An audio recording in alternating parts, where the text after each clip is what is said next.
अवचेतन मन और खुशी। अमेरिकी मनोवैज्ञानिक विलियम जेम्स ने कहा था कि 19वीं सदी की सबसे महान खोज भौतिक शास्त्र में बल्कि सबसे बड़ी खोज विश्वास से प्रेरित अवचेतन की शक्ति थी। प्रत्येक मनुष्य में शक्ति का असीमित भंडार होता है जो किसी भी समस्या को परास्त कर सकता है। सच्ची खुशी आपके जीवन में उस दिन आएगी जब आप महसूस करेंगे कि आप किसी भी कमजोरी से उभर सकते हैं, जब आपको यकीन होगा कि आपका अवचेतन आपकी समस्या को सुलझा सकता है, आपके शरीर का उपचार कर सकता है और आपको आपके सपनों से भी ज्यादा समृद्धि दिला सकता है। जब आपकी अपनी जीवन साथी से सगाई हुई थी तो आप बहुत खुश हुए होंगे। शायद आपको तब भी बहुत खुशी महसूस हुई होगी जब आप कॉलेज में ग्रेजुएट हुए हों, जब आपकी शादी हुई हो, जब आपका बच्चा पैदा हुआ हो, जब कोई बड़ी विजय या पुरस्कार प्राप्त किया हो।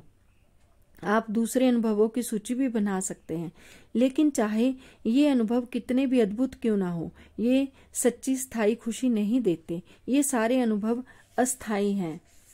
इन बातों का द बुक ऑफ प्रोग्रेस उत्तर देती है। जो कि ईश्वर से भरोसा करते हैं वही सुखी होते हैं।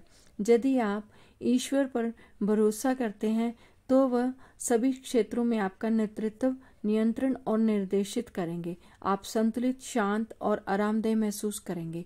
यदि आप सबके प्रति प्रेम, शांति और सद्भावना प्रसारित करते हैं तो आप अपने जीवन में खुशी की इमारत बना रहे होते हैं। खुशी का चुनाव। आप समझ गए कि खुशी एक मानसिक अवस्था है। आप एक दिन ऐसा चुनेंगे कि आप किसी की सेवा करेंगे। आपके पास खुशी का चुनाव करने की स्वतंत्रता है। ये बहुत आसान दिखता है, लेकिन मनुष्य खुशी की राह पर लड़खड़ा ही जाता है क्योंकि वह खुशी की सादगी भरी कुंजी को नहीं देख पाता, बल्कि जीवन की महान चीजें आसान, प्रगतिशील और रचनात्मक हैं। वह जीवन में कल्याण और खुशी प्रदान करती हैं। सेंट पॉल ने भी कहा था कि आप किसी तरह की सोच कर प्रबल शक्ति और खुशी को जीवन में पा सकते हैं। भाइयों, ये सब सच और ईमानदार हैं। जो भी चीजें न्यायपूर्ण हैं, जो भी चीजें शुद्ध हैं, जो भी चीजें प्यारी हैं, जो भी चीजें अच्छी प्रतिष्ठा की हैं, लेकिन कोई गुण है और लेकिन कोई प्रशंसा है, तो इनके बारे में अवश्य सोचिए। खुशी का चुनाव कैसे करें? आप हर समय खुशी का चुनाव कर सकते हैं। यह काम आप सुबह अपनी आंखें खोलते ही कर सकते हैं। दैवी विधान आज और प्रत्येक दिन मेरे जीवन का संचालन करता है। सारी चीजें आज मेरे भले के लिए काम करती हैं। ये मेरे लिए एक नया अद्भुत दिन है, जिस दिन जैसा कोई दूसरा दिन कभी नहीं होगा। मुझे दिन भर दैवी मार्गदर्शन मिलता है और मैं प्रत्येक काम में समृद्ध बनूंगा। दैवी प्रेम मुझे घेरे है, मेरे चारों तरफ है और मैं शांति से हूँ। जब भी मेरा मन अच्छाई, सृजनात्मक से भटकना शुरू होगा तो मैं उस चीज के बारे में तत्काल सोचने लगूंगा जो सुंदर और अच्छी है। मैं एक ऐसी आध्यात्मिक और मानसिक चुंबक हूँ जो अपनी ओर सभी चीजों को आकर्षित करता है, जो मुझे नियामतें देती है, समृद्ध करती है। आज मैं अपने सभी कामों में अद्भुत सफलता पाऊंगा। निश्चित रूप से आज मैं दिन में खुश भी रहूंगा और प्रत्येक दिन इसी तरह खुश शुरू करें। फिर आप खुशी का चुनाव करेंगे और खुशी तथा आप प्रफुल्लित रहेंगे। खुश रहने की आदत। बहुत वर्षों पहले भी मैंने आयरलैंड के पश्चिम किनारे पर कॉर्नवारा में एक किसान के घर लगभग एक हफ्ता गुजारा था। लेखक बता रहे हैं, मेजबान हमेशा गुनगुनाता और सीटी बजाता रहता था। इसी खुशी का मैंने राज पूछ लिया। उसने कहा कि ये मेरी आदत है। जब भी मैं सोते जागते अपने परिवार, फसल, जानवरों के लिए दुआएं मांगता हूँ, ईश्वर का धन्यवाद देता हूँ।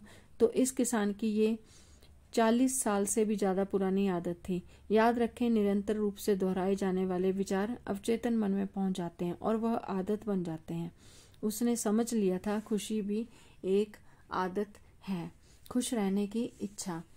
यदि आप खुश रहना चाहते हैं तो आपको एक महत्वपूर्ण बात याद रखनी होगी कि आपके मन में खुशी होने की सच्ची इच्छा होनी चाहिए।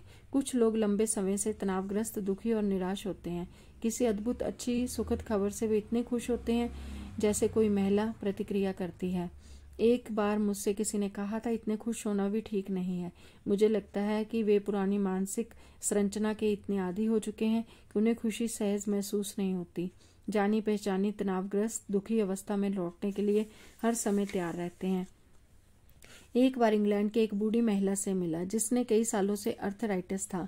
वह अपने घुटने थपथपाकर कहती थी, मेरा अर्थराइटिस आज बुरी अवस्था में है, आज मैं बाहर नहीं जा सकती, मेरा अर्थराइटिस मुझे दुखी कर रहा है। इस कारण उसके बेटे और बेटी पड़ोसी उसका ध्यान रखने लगे और वह अपने दुखद को पसंद करती थी। अवचेतन मन के स्तर पर वह खुश नहीं होना चाहती थी।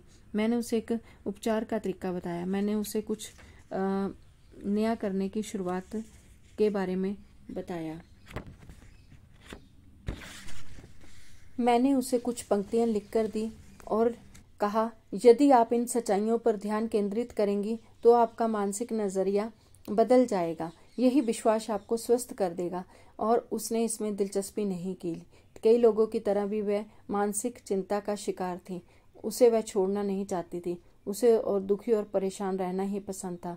कम से कम दुख से मिलने वाले लाभ ज़्यादा पसंद थे। तो